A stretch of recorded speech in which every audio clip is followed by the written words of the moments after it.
ভাবি আছেন? ভাবি? ভাবি কে? আমি বরের বন্ধু। আমার বন্ধুর বউ তো আমার ভাবি হবে। আসতে বলো। আসুন, আসবো? প্লিজ আসুন।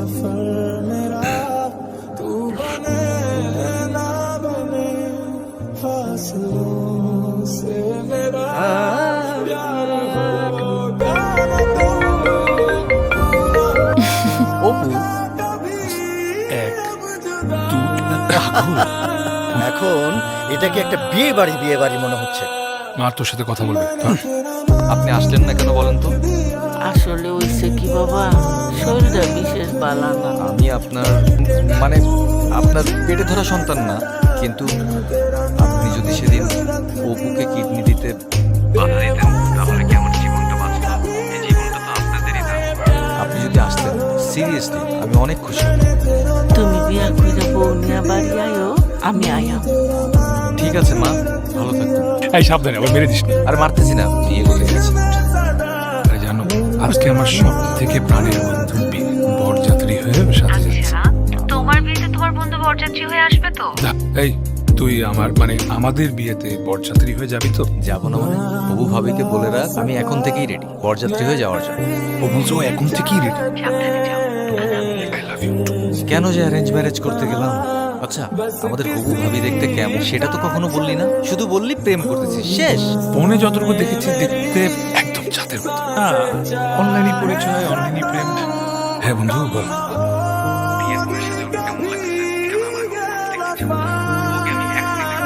কিভাবে অনুষ্ঠান করছিস? একটু পরেই বিয়ের অনুষ্ঠান শুরু হবে, তখন দেখিস।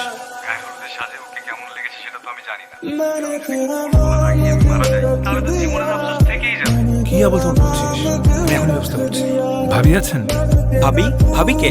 আমি বরের বন্ধু। আমার বন্ধুর বউ তো আমার ভাবি হবে।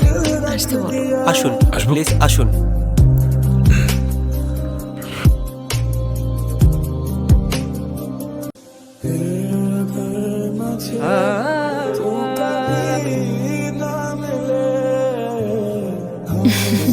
ভালোবাসা, মনের টান। শোনো, ঈদের ছুটিতে আমি তোমার মার সাথে দেখা করতে তোমাদের গ্রামের বাড়ি যাব। কেমন হবে বলো তো? তোমার বিয়েতে তোমার বন্ধু বরযাত্রী হয়ে আসবে তো? আমি বোধহয় সবসময় মিথ্যে কথা বলি। আমি আমার সবকিছু, যদি আমি বিয়ে করি তোমাকেই করব।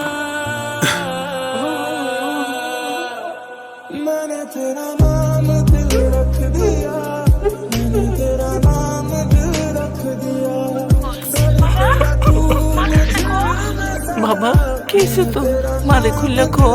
আমি যাকে এতদিন ভালোবাসতাম মা, আমি যাকে ভালোবাসি মা, আজকে বিয়ে হয়ে যাচ্ছে মা। তাও আবার পরশের সাথে।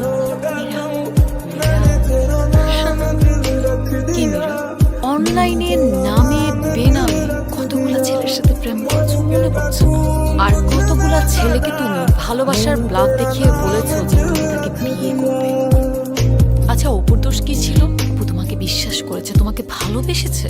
আর আজকে যদি অপুর তোমার জন্য কিছু হয়, সেটার দায় কে নিবে? তুমি কোনোদিন নিজেকে ক্ষমা করতে পারবে না মীরা।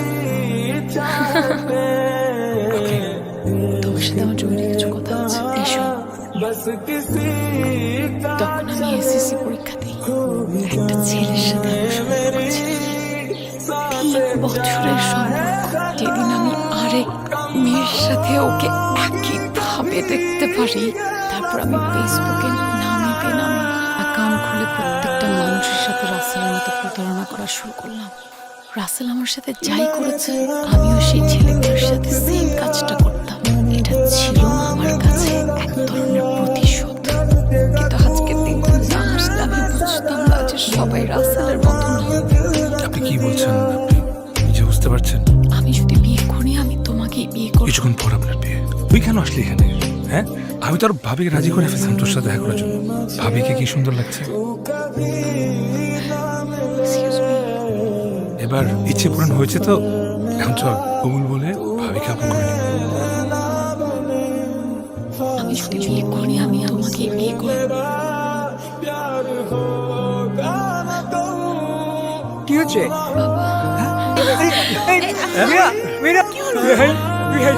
কিছুই তো বুঝতে পারছি না। ওকে ডাক্তার দেখাতে হবে।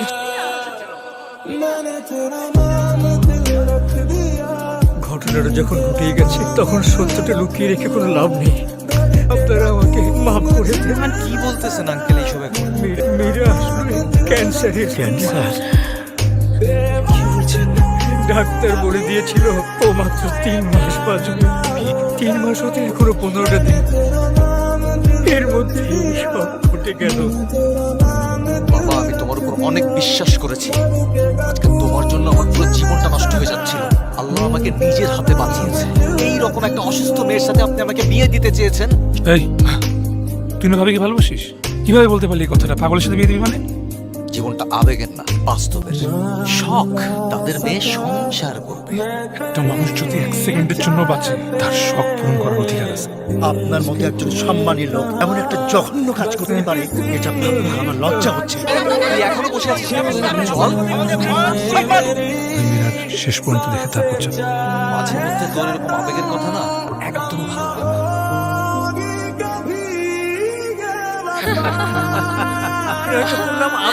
গল্পের ড্রামাটা কিন্তু আমিই সাজালাম। হ্যাঁ, আমরা হচ্ছি বাবা মেয়ে বন্ধু। ও যখন আমাকে বললো তোমাকে পছন্দ করে, তোমাকে বিয়ে করতে চায়, তখন এই পথ ছাড়া আমার আর অন্য কোনো পথ খোলা ছিল না। আমি মীরাকে বিয়ে করতে পারবো না। ভালোবাসা কিন্তু জোর করে হয় না। আমি খুবই সাধারণ একজন মানুষ। আমি তোমাকে কিছু দিতে পারবো না। আমাকে মাফ করে দিন। হবু, যাদের দেওয়ার অনেক কিছু ছিল তারা আমাকে কি দিয়ে গেল?